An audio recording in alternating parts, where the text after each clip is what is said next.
Trump ने हाल में एक बयान दिया था और कहा था कि भारत और अमेरिका के बीच में जल्द ही कुछ अच्छा होने वाला है, कुछ बड़ा होने वाला है और इसका पहला ऐलान देखने को मिल रहा है। आखिरकार 20 साल बाद अमेरिका ने भारत को लेकर हाँ कहा है। परमाणु मामले में भारत की बड़ी मदद करने को अमेरिका उतरा है, लेकिन क्या ये रूस को टेंशन दे सकता है? जानेंगे रूस ने भी एलन मस्क को क्या ऑफर किया है। जियोपॉलिटिक्स में बहुत कुछ चल रहा है। हमेशा की तरह CIS न्यूज नेटवर्क के इस एपिसोड में जानने को मिलेगा बहुत कुछ। आइए जानते हैं इन खबरों को विस्तार से। भारत में ना एक वैज्ञानिक की मौत जो है ना बड़ा रहस्यमयी रहा है, उसको लेकर अभी तक खुलासा नहीं हुआ है और वो है डॉक्टर भाभा। अगर ये अपनी पूरी जिंदगी जी लेते तो समझ लीजिए कि भारत कहां से कहां पहुंच जाता। अब मैं ऐसा क्यों कह रही हूँ, क्योंकि पूरे एशिया में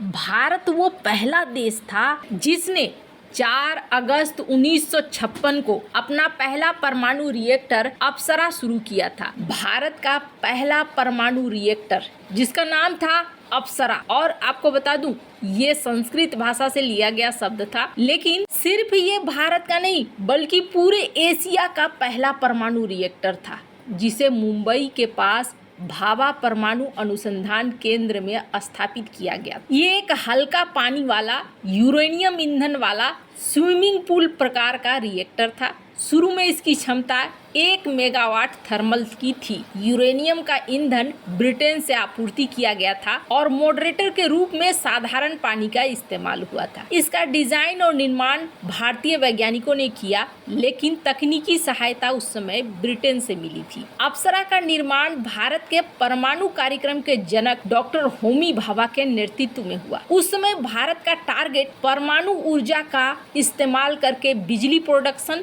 चिकित्सा के खोज, वैज्ञानिक अध्ययन के लिए उपयोग करना था। 1950 के दशक में भारत के पास अपनी स्वदेशी टेक्नोलॉजी बहुत लिमिटेड थी, इसलिए ब्रिटेन की मदद ली गई। अप्सरा 1956 में क्रिटिकल हुआ यानी कि एक्टिव हुआ, जिसने भारत को परमाणु क्लब में शामिल कर दिया। और आपको बता दूं ब्रिटेन ने उस समय मदद तो कर दी थी, लेकिन कहा जाता है कि अप्सरा के बनने के बाद होमी भाभा भी दुनिया के नजरों में आ गए। अप्सरा सफल हो गया और अप्सरा के सफलता के बाद भारत ने 1960 में साइरस बनाया और साइरस के लिए कनाडा से मदद मांगी गई और ये भारी पानी पर आधारित था और कनाडा ने भी उस वक्त मदद करी। फिर 1969 में अमेरिका का सहयोग भी मिला और तारापुर संयंत्र शुरू हो गया। शुरुआती दौर में ये तीनों देश आए, लेकिन बाद में कहा जाता है इन देशों में से ही कई वैज्ञानिकों, कई लोगों को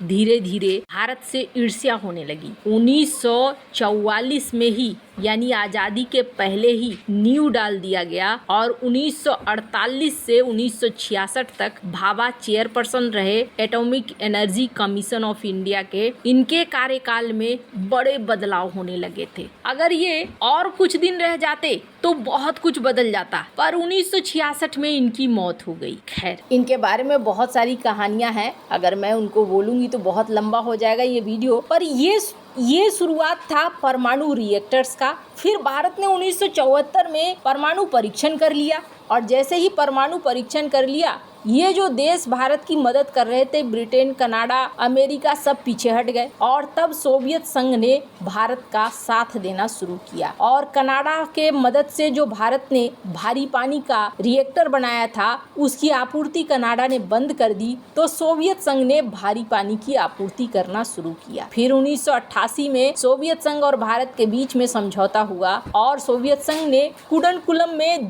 1000 मेगावाट के रिएक्टर बनाने का समझौता किया था। सोवियत संघ के टूटने के बाद इस प्रोजेक्ट में देरी हुई और 2002 में निर्माण शुरू हुआ। भारत उस वक्त अमेरिका के पास भी गया था, लेकिन संभव नहीं हो पाया और मामला अटकता गया। लेकिन आखिरकार भारत और अमेरिका के बीच में एक समझौता हुआ 20 साल पहले और समझौता ये हुआ कि अमेरिका रिएक्टर बनाने में मदद तो करेगा, लेकिन मामला फिर अटक गया। भारत ने कहा कि देखिए सोवियत संघ तो ये भी जिम्मेदारी लेता है कि अगर विस्फोट हुआ या कुछ भी हुआ या बर्बाद हो जाता है न्यूक्लियर प्लांट तो उसका जिम्मेदार वो देश होगा जिसने बनाया, तो आप भी ऐसा कुछ लीजिए। लेकिन अमेरिका इसके लिए तैयार नहीं था। दोनों देशों में न्यूक्लियर संधि जरूर हुई, लेकिन इस बात को लेकर अटका रह गया और कभी अमेरिका ने फिर आगे बढ़कर कदम बढ़ाया ही नहीं। अब 20 साल बाद मंजूरी मिली है। करीब 2 दशक के लंबे इंतजार के बाद भारत अमेरिका नागरिक परमाणु समझौते के तहत भारत में परमाणु रिएक्टरों के निर्माण और डिजाइन के लिए अमेरिकी कंपनी को एक ऐतिहासिक मंजूरी मिल गई है। अमेरिकी ऊर्जा विभाग ने 26 मार्च को मिली मंजूरी के बाद होल्टेक इंटरनेशनल को हरी झंडी दे दी है। अब अमेरिकी कंपनी को भारत में न्यूक्लियर रिएक्टर बनाने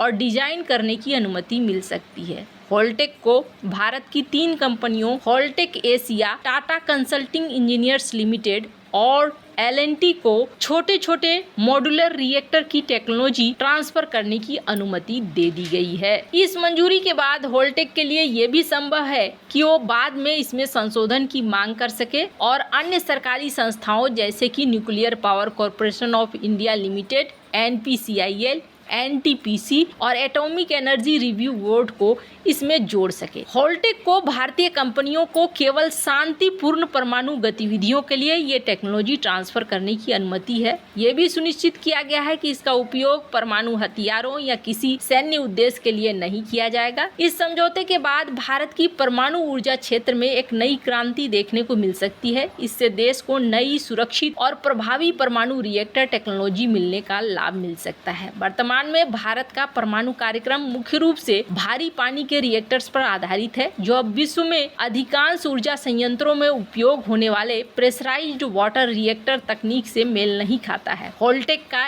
SMR 300 डिजाइन अमेरिका के ऊर्जा विभाग के एडवांस रिएक्टर डेमोन्स्ट्रेशन प्रोग्राम द्वारा समर्थित है। ये छोटे रिएक्टरों के निर्माण के लिए एक महत्वपूर्ण कदम हो सकता है। इसके अतिरिक्त होल्टेक के पास गुजरात में एक गैर परमाणु निर्माण यूनिट भी है। माना जा रहा है कि ये अब भारत को मदद देगा चीन की बराबरी करने में, क्योंकि चीन भी छोटे रिएक्टरों को बहुत ज्यादा इस्तेमाल करता है। और जहां तक बात है रूस की, तो भारत रूस की भी मदद ले रहा है। रूसी राष्ट्रपति व्लादिमीर पुतिन ने तो यहां तक मस्क को ऑफर किया कि मंगल ग्रह पर आप जा रहे हैं, वहां पर न्यूक्लियर रिएक्टर के लिए हम आपको मदद दे सकते हैं। हालांकि एलन मस्क जिस तरह के काम कर रहे थे, उनके ऊपर यह भी आरोप लगा था कि एलन मस्क एक रूसी एजेंट है। हालांकि एलन मस्क ने स्क्रीन पर एक आर्टिकल देख सकते हैं, इस मजाक को, इस अफवाह को खारिज करते हुए कहा था कि रूस मुझे अफोर्ड नहीं कर सकता है। बात तो सही है, इतने बड़े उद्योगपति हैं और खुद इनके पास इतना सारा पैसा है। अभी जो दुनिया में बदलाव हो रहा है और इस बदलाव के क्रम में अमेरिका और रूस दोनों की टेक्नोलॉजी भारत को मिल रही है, ये भारत के लिए बहुत ही अच्छा है। भारत को आगे बढ़ने में